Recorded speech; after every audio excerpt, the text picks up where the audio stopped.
The biggest, richest country in Latin America, Brazil, is in the midst of a massive political and economic crisis.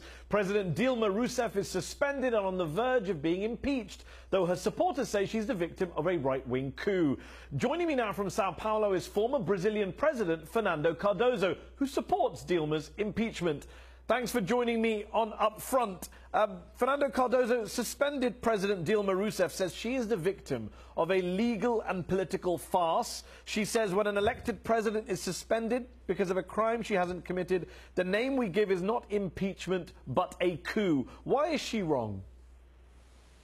Well, first of all, because she incurred in some, mistakes, aggressing the Constitution, in fiscal questions, in using money without congressional authorization, etc. So this is not a crime in the sense of the penal code.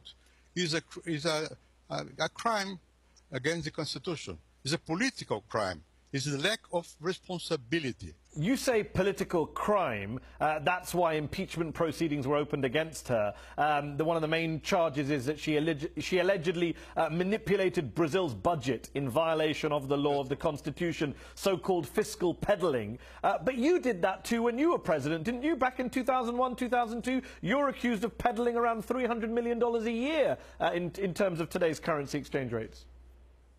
Well, in my case, first of all, the new law was during my government, in 2001, so-called fiscal law. So we are adjusting ourselves to the new law. So we postponed some payments by $2 or $3 million of dollars. But now we are not referring to 2 millions. We're referring to 14, 16, 20 billion dollars. It's quite different. Fernando Cardoso, the rest of the world is looking at Brazilian politics and wondering, is it riddled with hypocrisy? Acting President Michel Temer is not only banned from running for president for 8 years for violating campaign finance rules, but Brazil's Supreme Court is also considering a motion of impeachment against him as well. The former Speaker of the House, who led the impeachment campaign against Dilma, has been accused by the Attorney General of taking millions of dollars in bribes. His successor, the current Speaker of the House, is accused of taking bribes. The current leader of the Senate is also accused of taking bribes. Do any of these people have any credibility when it comes to impeaching Dilma? Well, you mentioned three important political Brazilian leaders. 4 people. Who belong, 4 people maybe, who belong to the Democratic Party in Brazil. The Democratic Party was one of the supporters of Lula and Dilma. So the reason why they moved against her is different from what is my reason why I'm supporting now the impeachment. Because the Brazilian people, they massively protest against the government.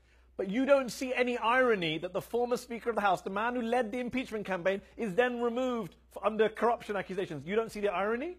They were not the leaders of the campaign for the impeachment. The campaign for the impeachment came from people, for the masses on the streets, not in Congress. The Congress maybe opportunistically move it toward the same position. Okay, so you accept opportunistically. Just on acting President Temer, I know you support, as you say, impeaching Dilma. Do you support impeaching Temer too? Because according to a recent opinion poll, 58% of Brazilians are in favour of impeaching the acting president. That's not very far off the 61% who back impeaching Dilma. So if you want to listen to the people, you need to support impeachment of both. This is a misleading information. 60% or more of Brazil are not supporting, are not voting in favor of either Dilma or Temer. They are not asking for Temer to be impeached. 58% of Brazilians, Fernando Cardoso, say they want to see Mr. Temer impeached, according to a poll published by Datafolha in April. Well, that's not to my knowledge. But anyhow, well, I'm telling you now, there's 58% of Brazilians, according to a poll in your country. So do you support the impeachment of the acting president? Because you say you listen to the people. Listen to me. Let's explain to you first. You have to have more information. Well, you're the one who doesn't have that information of the polls, with respect. I'm telling you information. Okay, my party is moving a process against Dilma and Temer by accusing both of them to have manipulated elections by using money coming from not clear sources. So that's my position. It So do you depends support on the impeachment of the acting president? Yes or no? This is not impeachment. It's a different process. I accept that. I'm asking you a question though. Do you support yes, the impeachment of Mr. Temer? Yes or no? What is the reason? What is the reason? The constitutional reason for that? Impeachment depends on the Constitution and on the lack of basis, political basis inside Congress.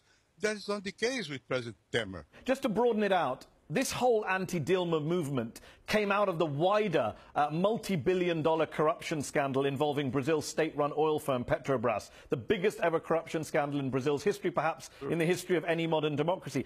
But it's a scandal which has affected not only Dilma's government and ruling Workers' Party, it's also been linked to acting President Michel Temer, to the former Speaker of Parliament who started the impeachment motion, and to your PSDB government too. When you were president in 2002, your government is alleged to have received a $100 million bribe during Petrobras' purchase of an Argentine company. No, sorry.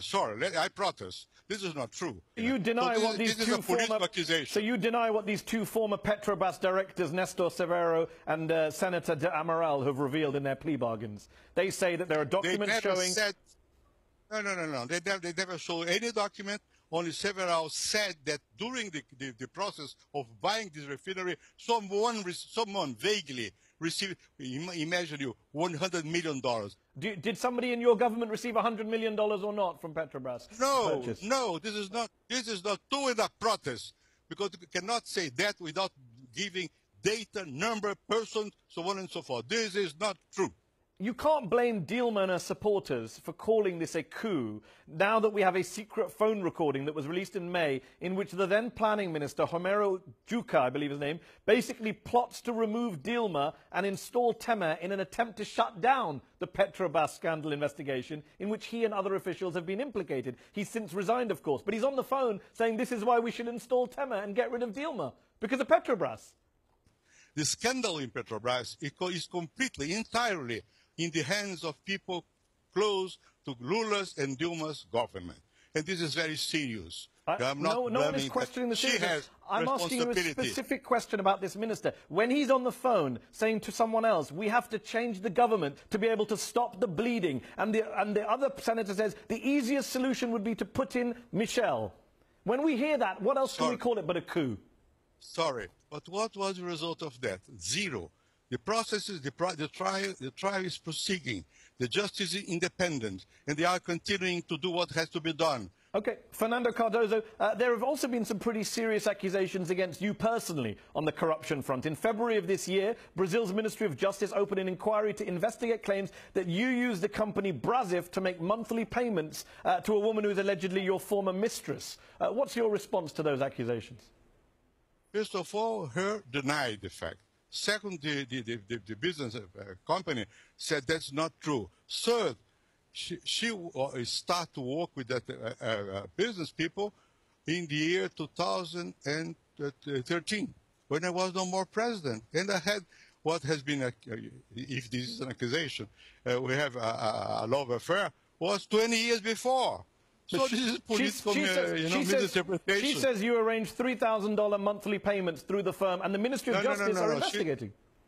No. She refused that. She said it's not true. She came to Brazil, and on the TV, she denied the fact, and this is simply not so. So then why are the Ministry of Justice and the police investigating it then? Why are they investigating it? You know why? Because people very close to PMDB put this in the social media.